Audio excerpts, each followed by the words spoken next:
Selamat pagi, perkenalkan saya Taufik Budi Wibowo, saya merupakan siswa Career Upgrader Analytics and Data Science batch 13. Pada kesempatan ini saya ingin mempresentasikan tentang project portfolio dari model Introduction to Machine Learning dengan topik tentang sales forecasting. Lalu berikut beberapa konten yang akan saya bawakan terdiri dari introduction, lalu yang kedua ada exploratory data analysis, yang ketiga ada forecasting section, dan terakhir terdapat kesimpulan beserta rekomendasi. Lalu untuk yang pertama, selanjutnya kita memasuki pada sesi introduction dan membahas tentang business understanding terlebih dahulu. Jadi Walmart merupakan sebuah perusahaan retail raksasa multinasional yang mengoperasikan banyak toko dengan 99 departemen di seluruh Amerika Serikat.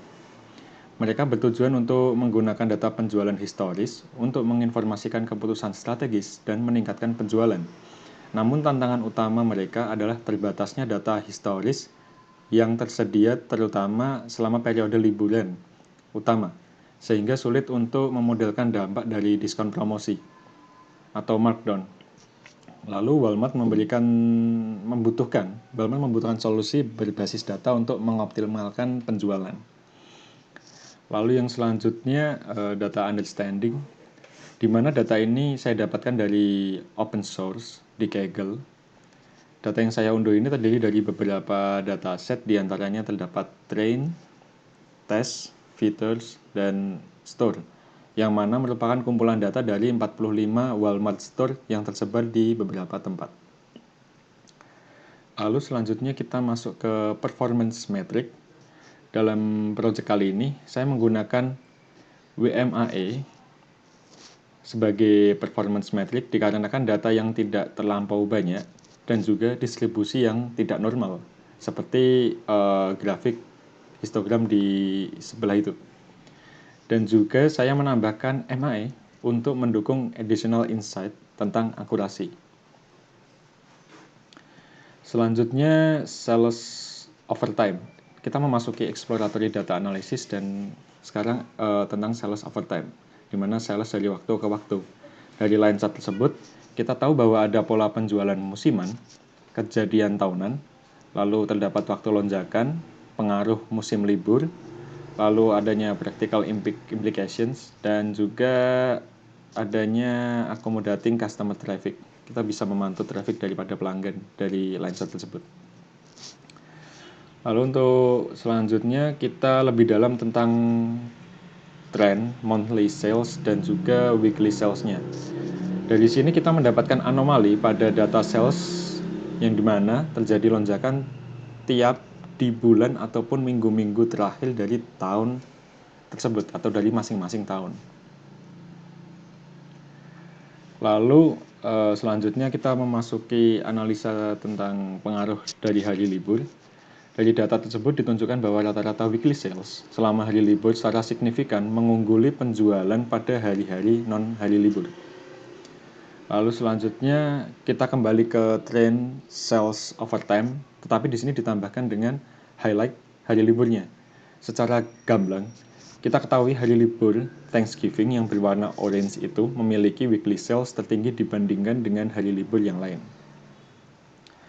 Lalu hal tersebut dijelaskan lebih detail dalam bar plot dari masing-masing hari libur. Terlihat bahwa terdapat selisih yang signifikan pada hari libur Thanksgiving. Bahkan pada saat hari libur Thanksgiving, rata-rata weekly sales-nya mencapai lebih dari $20.000. Selanjutnya masuk ke dalam analisa tipe store. Dalam pie chart ini, dalam pie chart tersebut di-provide sangat jelas perihal distribusi masing-masing tipe store. Dan tipe store A lah yang menjadi tipe store paling umum, mencapai 51,2% dari total tipe store yang tersebar. Lalu selanjutnya hal tersebut atau pie chart yang di slide sebelumnya itu didukung oleh gambaran weekly sales over time serta store sizing-nya, di mana type store A memiliki weekly sales yang outstanding dan size toko yang cukup besar dibandingkan dengan type store yang lain. Lalu selanjutnya masuk ke dalam analisa potongan harga atau diskon atau markdown. kita melihat pada line chart sebelah kiri bahwa pada Desember 2011, Markdown 3 mengalami lonjakan yang cukup tinggi. Lalu ketika memasuki awal tahun 2012, Markdown 2 melampaui dari Markdown yang lainnya. Lalu selanjutnya diikuti oleh Markdown 1 saat mendekati bulan Februari, Markdown 1 mengalami lonjakan dan seterusnya dia masih mengalami lonjakan lebih tinggi daripada Markdown yang lain. Lalu dari grafik sebelah kanan, grafik density, kita mendapatkan gambaran bahwa Markdown kedua memiliki nilai densitas yang tertinggi. Hal ini mengindikasikan penggunaannya lebih sering ketimbang Markdown yang lain. Lalu kita masuk ke weekly sales by department. Dari bar chart tersebut kita ketahui bahwa departemen nomor 92 itu consistently mencapai weekly sales tertinggi. Begitu juga dengan store number-nya. Didapati store ke-20 lah yang consistently mencapai weekly sales tertinggi. Lalu kita lihat di sini ada 4 grafik. Lalu pada grafik fuel price dan CPI didapatkan gambaran chart yang terus meningkat dari waktu ke waktu. Lalu selanjutnya terdapat grafik temperatur. Ditunjukkan adanya lonjakan di waktu-waktu tertentu mendekati akhir tahun. Dan dari grafik unemployment, grafik yang terakhir, didapati penurunan dari waktu ke waktu. Akan tetapi hal ini tidak ditemukan adanya hubungan signifikan terhadap weekly sales dari line chart weekly sales over time yang ada di slide-slide sebelumnya. Lalu berikut merupakan correlation heatmap dari fitur-fitur. Akan tetapi menurut saya heatmap ini tidak memberikan something useful atau insight useful yang berguna untuk mengingat korelasinya cukup kecil di antara fitur-fitur. Lalu selanjutnya masuk ke dalam sesi forecasting.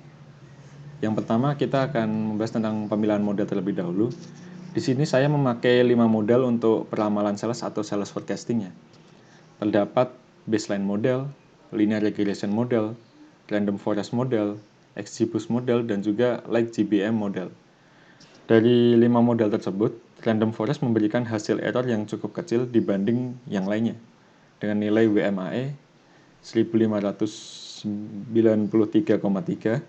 dan training MAE-nya 526,6 dan validation MAE-nya 1431,56, di mana hal ini menandakan kinerja yang konsisten dan kuat pada data pelatihan. Selanjutnya dari model terpilih itu, saya melakukan hyperparameter tuning sebelum digunakan untuk memprediksi weekly sales dari dataset yang lain. Dan alhasil didapatkan N estimator. Yang terbaik adalah N estimatornya 200 dan juga max depth-nya 30 yang mendapatkan nilai akurasi sekitar 0,97. Didukung juga dengan nilai RMSE-nya yang lebih kecil dibanding nilai error random forest sebelum dituning, yakni didapati 1336. Setelah itu, saya melakukan forecasting terhadap data tes yang disediakan dan mendapat hasil seperti line chart berikut.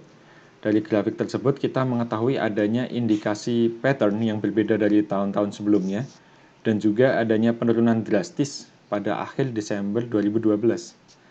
Hal ini memberikan kita gambaran perlunya dilakukan strategi campaign dan markdown yang lebih baik, khususnya pada waktu hari-hari libur. Lalu berikut ini merupakan kesimpulan yang saya dapatkan. Mungkin bisa di-pause dulu untuk membaca lebih. Lalu selanjutnya ini rekomendasi yang saya ajukan untuk weekly sales yang lebih baik ke depannya.